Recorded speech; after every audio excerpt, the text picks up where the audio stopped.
Everybody to another Lord Duckman production. We're back today with my Coleman KT196 Go Kart, which is now a KT301 because you remember I upgraded the engine in this thing, and since I did that, this thing is fast. And today we're going to review just how fast we can get it to go in the neighborhood here because, well, it's kind of dangerously fast. It gets up to speed kind of quick. It's a little wobbly when you try to steer. It just feels extremely dangerous, so I'm going to not try to overdo it. We'll do an actual full speed test when we have another open road at another date, but let's see how fast this thing goes today. Post your speed guesses now, because in the next video where we're doing a proper speed test, we're going to give away some prizes. So check out the details on that later in this video. Once again, post your speed guesses down below. Thanks, guys. Before we get any further on this, remember in the last video we went and updated the jack shaft on this because the KT196 had that soft spot where the jack shaft would teeter and it would bend and it would cause both chains to come loose. Well, since I upgraded it with the two pillow bearings, this thing has not had any issues with it since. The only issue that I did have is that when I tried to tighten up the chain, I didn't tighten it quite enough and I wasn't observing it as closely as I should have because I had a sprocket crash. The two sprockets that are turning in opposite directions that are wrapped in the same chain, they actually just tipped each other. And the softer of the two sprockets, well, it doesn't have points anymore. It kind of lopped them off and they were a little square. The easiest way to fix that would have been to remove the sprocket and then clean it up with a grinder, just clean up the edges, you know, that kind of slagged out. Or just run it and let the chain eat it, and that's kind of what I did because I didn't want to take it apart again. I can replace anything on it should I need to, but yeah, in this case, I just went with it. Put a little lube on it, just go, and sure enough, the chain went and ate the little nubs off the sprocket, so it's not been an issue since. But I noticed that my chains were coming loose on this thing, and I couldn't understand why. It was actually jumping teeth, and it actually took my GoPro to be able to understand that because I had to look at it while I was driving it. Because there was no other way to get the cart loaded up so the engine could power against my weight and trying to move me forward. So that's one of the reasons why I couldn't do it without that camera. But when I did, you'll notice the chain got all floppy, all kinds of crazy things were happening back there, and it was an issue. So nonetheless, I went and I looked at how tight these chains were supposed to be on a KT196, and quite to my surprise, there was supposed to be almost no play in them at all, because the sprockets aren't here and here like on a motorcycle, they're here. So there's supposed to be virtually no play at all in these chains. We're talking like 1/8 of an inch. So they were way too loose. I mean, I had them like 1/2 an inch or more of play. And what would happen is it would load up, it would throw all the loose chain to one side, and then it would start slipping on the teeth on the smaller sprocket. Anyway, I've since fixed that. I just simply tightened everything up, and it's been good since. Now this thing is fast. And as I said in the first video where I drove it, I thought I did about 50 miles an hour, and I'm not kidding. I think it goes about 50. But here in the neighborhood, that's entirely too fast for this thing.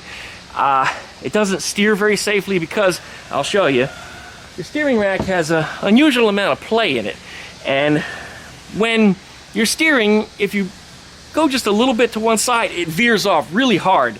So you have to have both hands on that steering wheel. Trying to hold the camera has just not been a good thing. This is the rack, and you notice it has not too much play in it when I turn it back and forth, but it does have a lot of leaning. Yeah, this pinion is not tight. And this is just the way they come. This is brand new.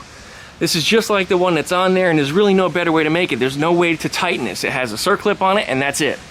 I did try to put a washer underneath it on here to try to snug it up, and it made a little bit of a difference, but the problem is it's all plastic. So now that it's tighter on plastic, what's it going to do to the plastic? No matter how much you lube it, it's going to wear it thin. On the bottom here, you can see that there is the pinion gear right there. You can see your turns. There's nothing supporting the other side of it. If this had even just a cover with a hole in it and a bolt that went on it, it would make all the difference in the world. And I imagine I could probably try to drill it and drill this little weak cover, and it might work for a few rides, but it's been an issue. What I might have to do is cut out a brass bushing, same size as the outer diameter of this, same size as the pinion in there, and just kind of drop it in with a little bit of lube, and just try to minimize the amount of play that's in there. Because the steering on this thing, that's the next weakest link. This thing is loose. The steering is just way too loose, and the faster you go, the looser it feels. Same as when I blew the steering coupler on the fastback. When I was going over the interstate about 80 miles an hour over one of the bridges in high wind, that steering came so loose, it was incredibly dangerous. Whereas around town, had a little play, but it wasn't too bad. But yeah, when you increase that amount of distance that you're moving in a certain amount of time, that steering went all kinds of wonky. So anyway, we're going to take this thing out for a drive. We're going to see how fast we can get it to go around here in the neighborhood without beating it up too hard. And, well, let's see what comes out of it. Well, before we get into anything else, let's have a moment for our sponsor, the HIPA Store. Yes, my friends, the HIPA Store. The HIPA Store is a company that sells parts for lawnmowers and other outdoor power equipment. They even have parts for some go-karts. The HIPA Store is currently running an anniversary sale, so select parts are under $5. So let's celebrate HIPA's anniversary with discounts on top quality products such as spark plugs, carburetor kits, chainsaw chains, and more. Buy any item for $4.98. This is a limited time offer, so don't miss out. Please visit the HIPA Store for my affiliate links down below in the video description, because when you support the HIPA Store, you also support the creation of my YouTube videos. Special thanks again to the HIPA Store for sponsoring this video.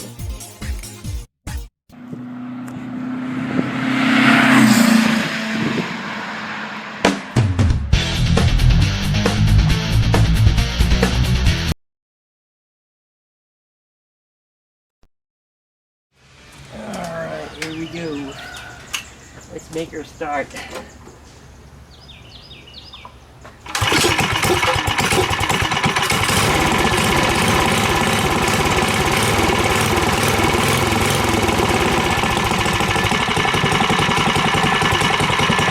Let them warm up.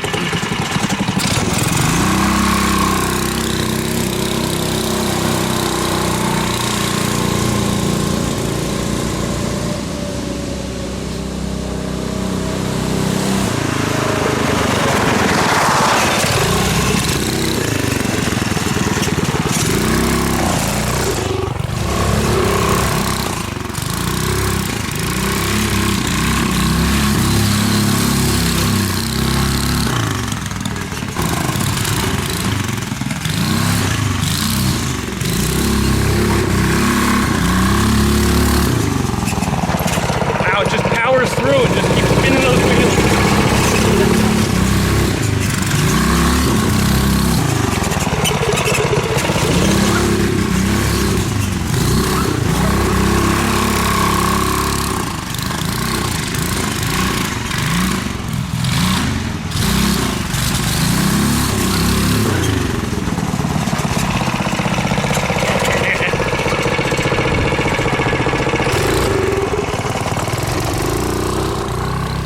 We're about to go for that top speed. This is for all you Safety Narzis that tell me I need a helmet. That should satisfy you. If it doesn't, too bad. But yeah, alright, well. I got my phone set up for speed check. Hit the record button. Here we go, ready to go. I put it in my phone case, which I know is worse for wear, but I like it that way. Put it in my shirt so it doesn't get lost. Here we go.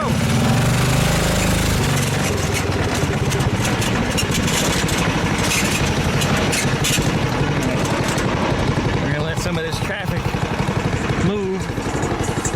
We're gonna let him get way down the road too, because I'm gonna be faster than him, I can guarantee you that. So okay, here we go.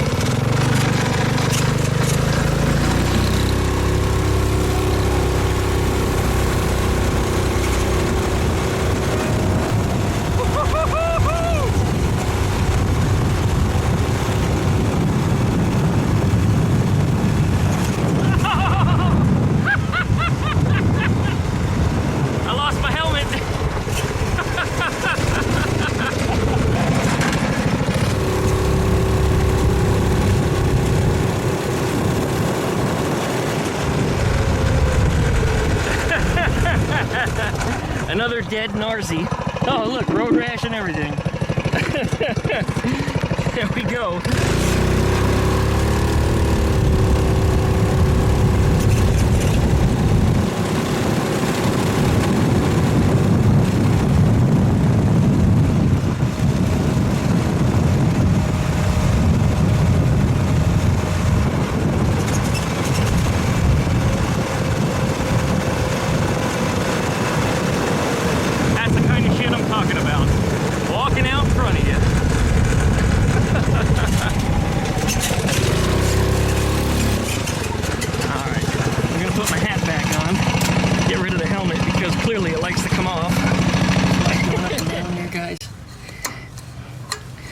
What I noticed is that if I put a piece of wood on the throttle here and then drop a block on it, which in theory should push the throttle all the way to the floor. There it goes, it's at the floor now. Okay, come on back here, turn our night shot back on.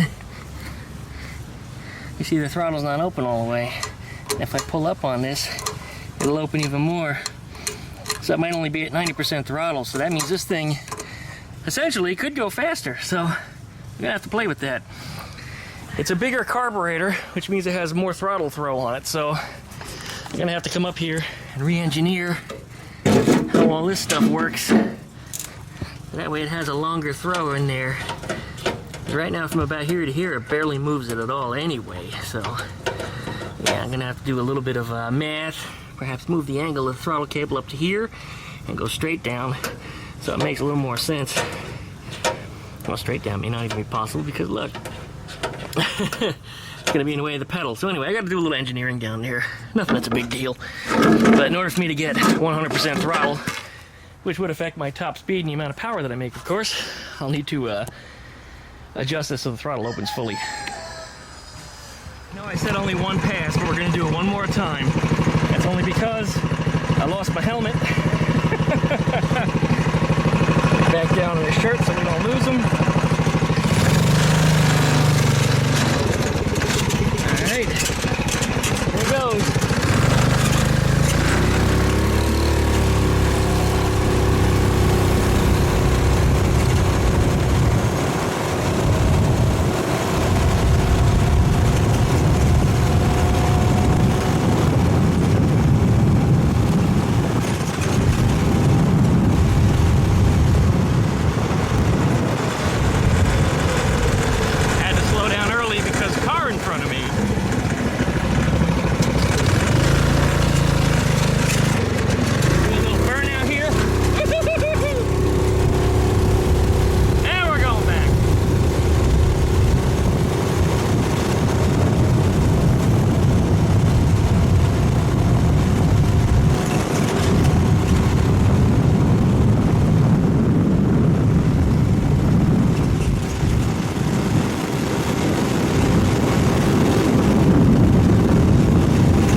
And this thing's not fast.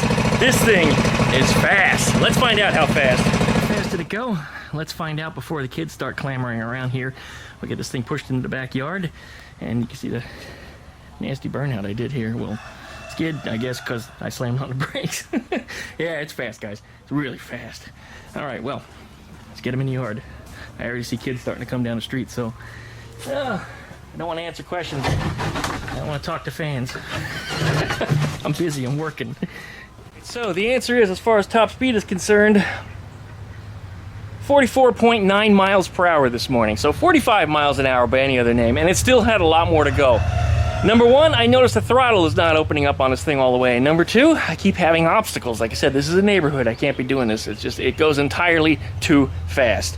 I need to take it out somewhere else. So this is a 50 mile an hour go-kart, easily. Not a slow go-kart by any means. And it goes. Even when I do a 180 in the road, I mean, it will burn out the tires on the road and just spin them up and smoke them. So this thing is fast. So nonetheless, we're going to try to get it to a little more of an open area where we can do a top speed test, just like we did with the Doodle Bastard several years ago. So for those of you that want to guess how fast this thing will go top speed, post your guesses down below. Maybe we'll give out a free Duckman Cycles t-shirt, maybe some HIPA gear. You know, I got a bunch of different things I can give out to you guys. So yeah, there'll be a prize involved. So guess down below. Got to guess on this video. If you don't guess on this video, you guess anywhere else other than this video, I'm not going to accept it. That's the rule. Got to guess. Leave your guess here in miles per hour or kilometers. I'll translate it if I have to. Feet per second. I don't care. Make something up. Whatever you guess, that's what we're going to go with. And, well, like I said, We'll see on the next go-around when we find some nice big open road where we can actually open this thing up wide. And, well, it's another thing we need to work on too while I'm thinking about it. The other problem we have is that whenever I go over a bump, the thing sputters. It loses power, and of course that slows down the acceleration. And I kind of know what it is, and I'll give you a hint. Every time I go over a bump, that carburetor sloshes the bowl full of gas all over the place. So as soon as I hit the bump, it's like I don't lose power immediately, but it's like a split second after that it loses power, even on the smallest of bumps. So I think what's happening there is the fuel is sloshing away from the main jet, and that's what's doing it, starving for power. Unless it's an electronic problem. I had the same problem on the other 196 engine that used to be on here, and I had a similar kind of carburetor on it, and I used exactly the same switch, but I already eliminated the switch because I disconnected it on purpose, which probably was a little bit dangerous, but I ran it without a switch to see if I still had the problem, to make sure this wasn't vibrating inside of there or something, and had the same problem, so it wasn't that. So it's probably fuel supply. I think in the carburetor, the bowl is just splashing gas all over the place. So I'm going to see if I can play with the float adjustment on there, see if I can make a little bit of a difference, and maybe it'll run a little bit better. So anyway, like, comment, and subscribe. Don't forget to plug that dingle bell to get updates every time I upload a video. Check out duckshit.net for all my different social media links. And I wish that cock would shut up. Shut up, you stupid cock. He hears my voice. He was quiet until I got in the back and started talking, like always. All right, well, this week we're going to be working on Volkswagen stuff. I need to get the fastback. Oh, I said fastback again. I need to get the blue square back here with the engine pulled out of it. And actually, I'm going to be working on that today. That's part of my task today while I still have daylight. Get the engine out of that and start working on some of the torquing down heads, replacing exhaust, and properly setting up a distributor, dual carburetors, synchronization, and all that fun stuff. So this is on the slate for probably a Wednesday video. Watch for it. And then coming up soon, probably in the next couple weeks, you're going to start seeing videos on this bus.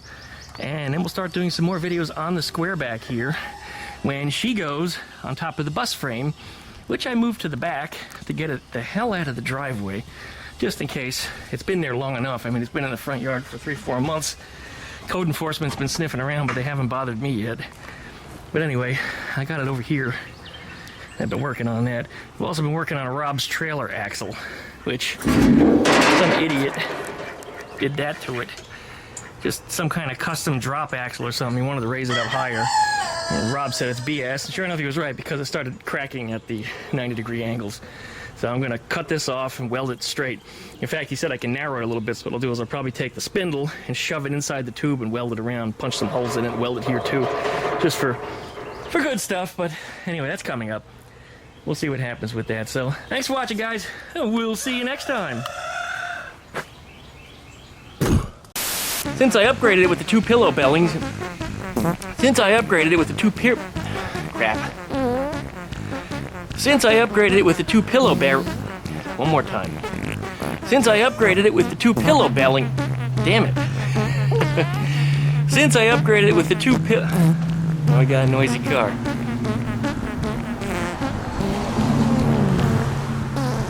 Since I upgraded it with the 2 pillow bearings, this thing has not had any issues